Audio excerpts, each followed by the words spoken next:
are. It is bold action day again. Ed's back in town for his daughter's wedding. We're going to start the Battle of Stonne.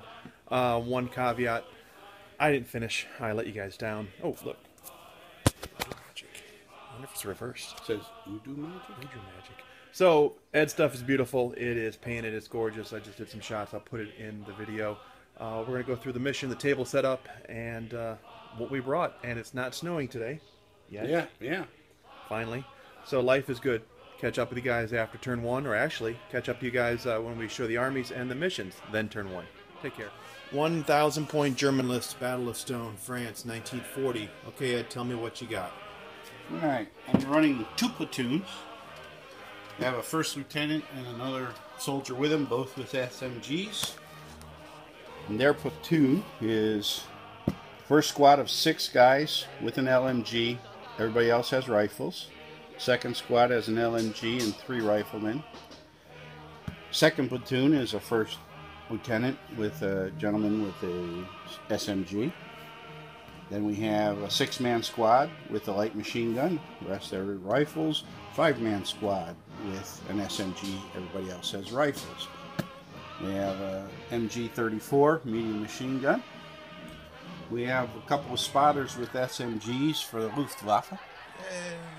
We have a PAC-36 37mm anti-tank gun with steel granite ammo. Ouch. We have a medium howitzer with a spotter.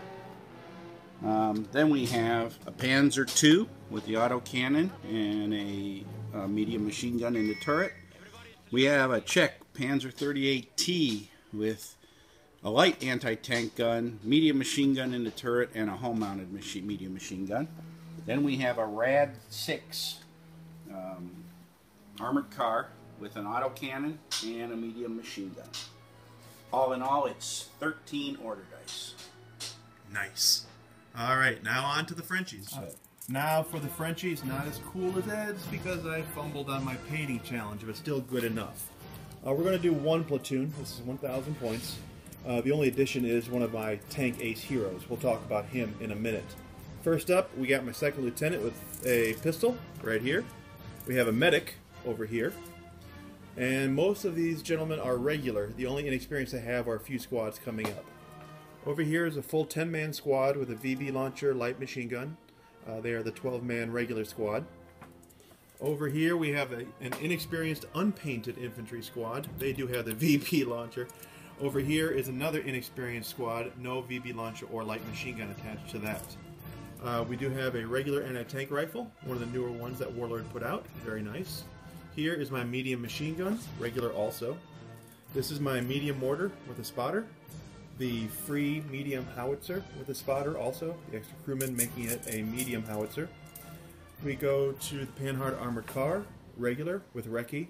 And the piece de resistance coming in at a whopping 314 points is Captain Pierre Bilot in his Char B.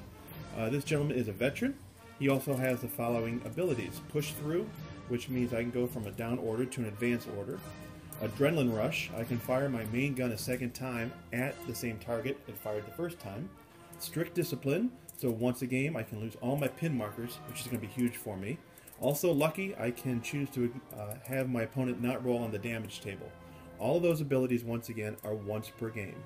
So you have 1,000 points of unpainted French goodness. And once again, up your head, I gotta say thank you to the boys over at Tabletop Gaming. Look at that. Okay, the honorary member, I need some voodoo magic because you saw how good Ed's list is. This is gonna be fun. So now, we're gonna talk about the mission. Thanks a lot. Okay, today we're going to be playing the Battle of Stonne in France. It was May 1940. This town changed hands 17 times between the Germans and French, and we're trying to recreate it a little bit here. We're going to be using actually a scenario from the Ostfront book, which was for obviously the Russian front. We're using scenario 8, which is called blockbusting, and we're using a variation on that scenario. We're going to be playing lengthwise. The French are going to be coming in at the far end of the table there, where you see Steve's forces. The Germans will be entering on this end of town. basically, we're going to deploy. I rolled higher on the deployment, so I got to choose the side. I chose this side, so I will be deploying first. You have to deploy at least half your army up to the entire army. I'm choosing to deploy everything. So once I deploy, I can deploy up to halfway up the table. So on my half of the table.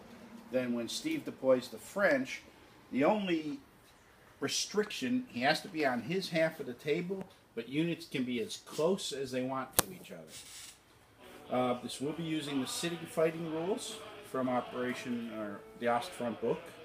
So we'll be doing that. It does have hidden setup, and also units can be dug in at the beginning of the battle. And we also have the reserves, if anybody uses them. Both sides are going to suffer from preparatory bombardment, which in the case of this scenario hits units even if they're in reserve, because both sides were shelling the city heavily. So every single unit's going to get hit with the preparatory bombardment, unless somebody gets lucky and rolls a 1. We are basically fighting over this intersection and the town. There are 8 buildings in our town. You can see them there on the table. Each quarter of the town has 2 buildings in it. The idea here for victory points is you have to win by at least 2 victory points. You score. Sounds familiar. Yes, yes. You have to score 1 victory point, or you will score a victory point for every enemy unit destroyed. You will also score a victory point for each table quarter, or in this case town quarter, that's contested. You contest it by having a unit in the building. So if Steve has in one quarter a unit in a building and I have a unit in the other building, that's considered contested and we'll both score 1 point. To control it, you have to have no enemy units in the buildings in that quarter, and you have to have at least 1 unit, and that's worth 5 victory points.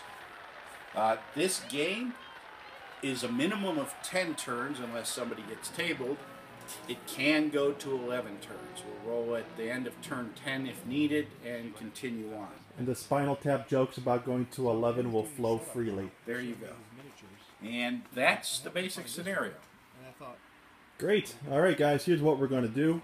I'm going to switch the camera over. Okay, so we got the mission all set. What we're going to do in this battle report, instead of filming each turn, is we'll do some still photos of the turn in progress and then do a recap after the turn. And, of course, we will video anything live as it happens if it's important, such as a FUBAR, VB launcher hitting something, or Ed just tabling me. We go get coffee and play 2. So we're going to start up with round 1, preparatory bombardment. Whatever that is, the shells are going to be flying, and we'll get back in touch with you soon. Take care, guys. So Ed is doing his setup now and showing me his miniatures, and I happened to find this one, and I thought, where'd it go? Hey, this looks like Svain. Look at that. Svain, do you know that Warlord did a miniature of you? I'm saying it out of love.